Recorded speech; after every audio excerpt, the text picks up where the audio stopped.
तो हम लोग पिछले क्लास में टीडीएस शुरू किए थे, तो टीडीएस का सिक्योरिटी वाला पोर्शन हो गया। आज हम लोग क्या करने वाले, आज हम लोग करने वाले टीडीएस ऑन सैलरी। मेरे को ऑनलाइन स्टूडेंट्स एक बार बताना मेरा साउंड सही से आ रहा है कि नहीं आ रहा है, और स्क्रीन आ रहा है कि नहीं आ रहा है, जल्दी से एक बार बताना।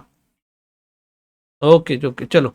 तो अभी क्या करना है हम लोग को, टीडीएस ऑन सैलरीज। ओके, जब सैलरी पेमेंट होता है, कौन सैलरी पेमेंट करता है? एम्प्लॉयर। एम्प्लॉय को जब सैलरी पेमेंट करता है, एम्प्लॉयर क्या करता है? सैलरी से टीडीएस काट के फिर पेमेंट करता है। यस और no?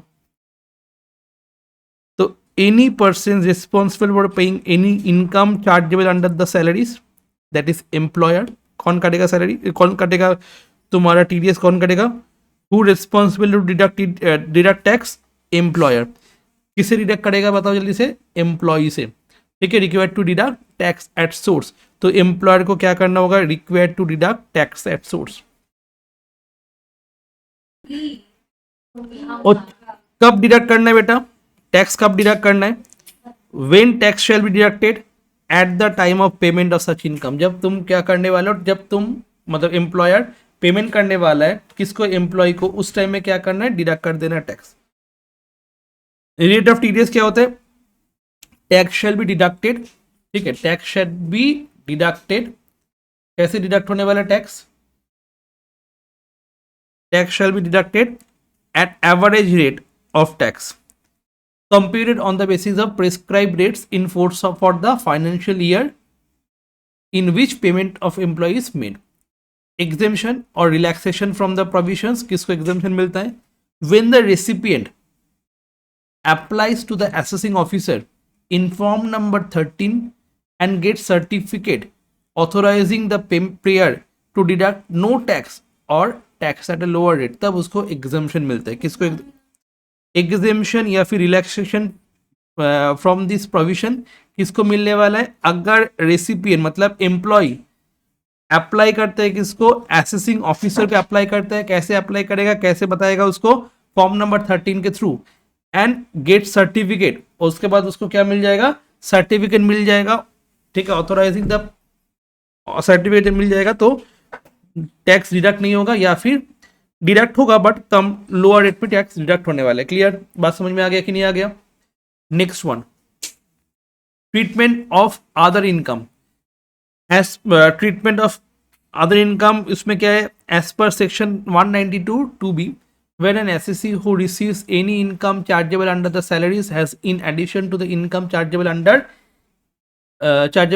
any other head of income for the same financial year furnishes employees particulars such as other income, tax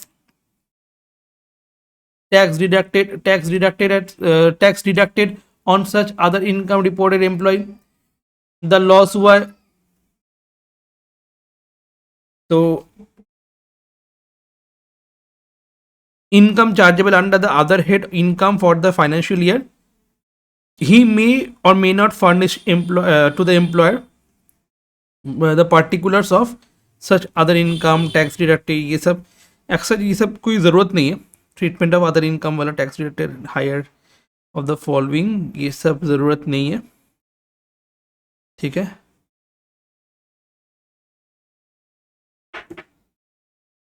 नीचे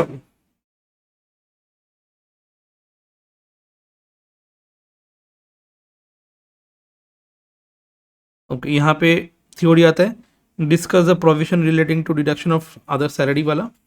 जस्ट इतना तक पढ़ोगे हो जाएगा। ठीक है, 5 नंबर के लिए थ्योरी एंड सम्स मिला के। ओके,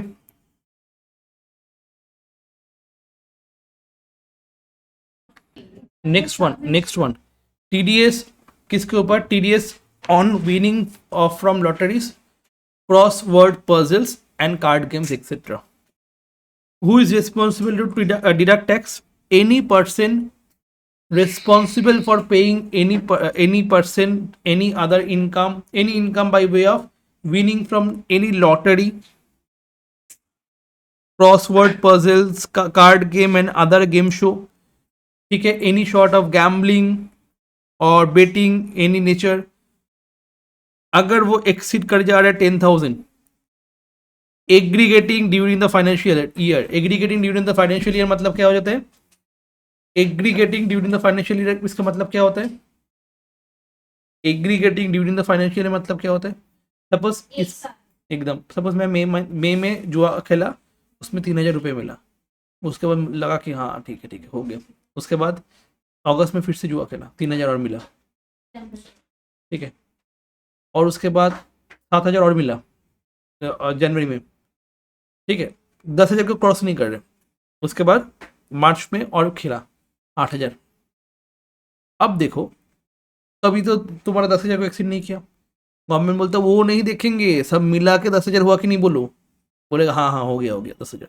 तो उस टाइम में क्या होगा? उस टाइम में तुम्हारा 10,000 हो गया पूरा साल में, चलो TDS दो, ठीक है। If such income is more than 10,000 in aggregate, suppose 11,000, then tax shall be deducted on the whole amount. किसके ऊपर होने वाला है? होल अमाउंट के ऊपर होने वाला है, ठीक है। ये नहीं कि 10,000 माइनस करके 1,000 के ऊपर, नहीं, पूरा 10,000 को 11,000 के ऊपर होने वाला है, ठीक है। कोई डिडक्शन नहीं मिलेगा। कितना होगा? अगर रेसिडेंट है तो वो 30% होगा, नॉन रेसिडेंट मतलब चला जाता है घर से, तो 30% प्लस हेल्थ एंड एजुकेशन से दोनों ही लिया जाएगा। क्लियर? कब लिया जाएगा? At the time of payment. बहुत इंपॉर्टेंट है 194B, इसमें थियोरेटिकल भी आया है।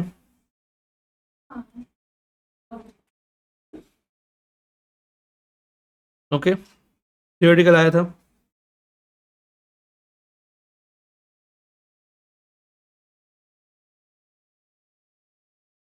ठीक है, ये बार इसके बाद घोड़ा, ठीक है।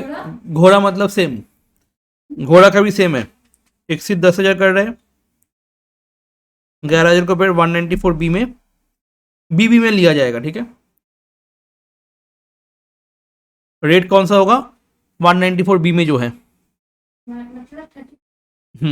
194B में जो है 30% वही रेट फॉलो होगा। तो बी में तुम्हारा lottery, crossword puzzle, card game, and BB में घोड़ा चलाओगे और पैसा कमाओगे तो पैसा तुमको टैक्स देना होगा। हॉर्स रेस मतलब कहाँ पे? वो क्लब में होता है ना वो सब तुम्हारा, हॉर्स रेस वाला। ठीक है, चलो, ये दोनों ईयर में आया हुआ था।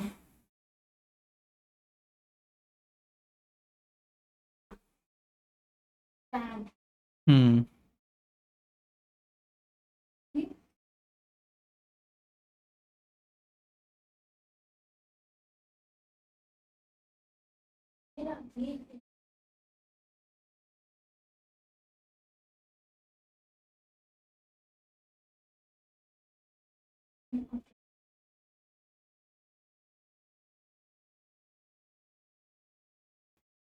पेज नंबर 267 में आ जाना, ईयर क्वेश्चन देखने वाले, तो ये चैप्टर खत्म हो जाएगा। 7, discuss a provision relating deduction of tax at source from the commission of sale of lottery ticket. TDS on commission और lottery ticket x the 15,000, rate of ये 2%, उसके बाद 15,000, 194G।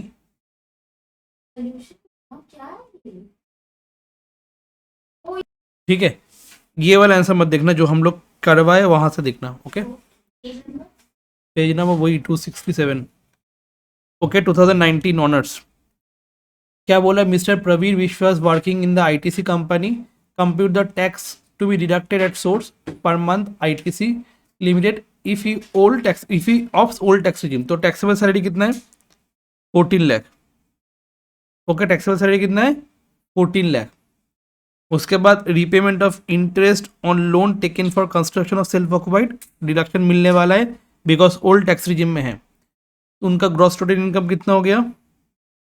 इतना। और 80C में PPF वाला इन्वेस्टमेंट किया था, उसका डिडक्शन मिलेगा, तो टोटल इनकम हो गया तुम्हारा इतना। तो टैक्स कितना कैलकुलेट होगा? जैसे ओल्ड टैक्स रिजिम में होता है 2,50,000 तक नील, 2,50,000 से 5 लाख 5%, उसके बाद 20%, उसके बाद 30%। तो टैक्स आफ्टर रिबेट, तो रिबेट तो नहीं मिलने वाला है। क्यों नहीं मिलने वाला? बिकॉज हो गया, ठीक है, हेल्थ एंड एजुकेशन से हो गया। तो कितना आया tax to be deducted at source? कितना होने वाला है तुम्हारा? 1,95,000। कैसे हुआ? तुम्हारा हेल्थ एंड एजुकेशन से ऐड करके डिवाइड बाई 12 16,250 करके टीडीएस काटता जाएगा, ठीक है, पर मंथ में। Okay, TDS to tax to be deducted at source per month 16,250, ठीक है। ये क्वेश्चन आया था। कुमकुम बासु 16 लॉस डिडक्शन, ठीक है, सैलरी इनकम लॉस डिडक्शन, इनको भी रिबेट नहीं मिलने वाला है। हेल्थ एंड एजुकेशन से तो 1,88,760 से 1,88,760 डिवाइड बाई 12 कितना हो जाएगा 15,730। सेम 2019 में ऑनर्स में जो सम आया था 2022 में जो ऑनर्स में सम आया था एग्जैक्टली सेम है, ठीक है। यहाँ पे टीडीएस चैप्टर खत्म होने का क्वेश्चन है।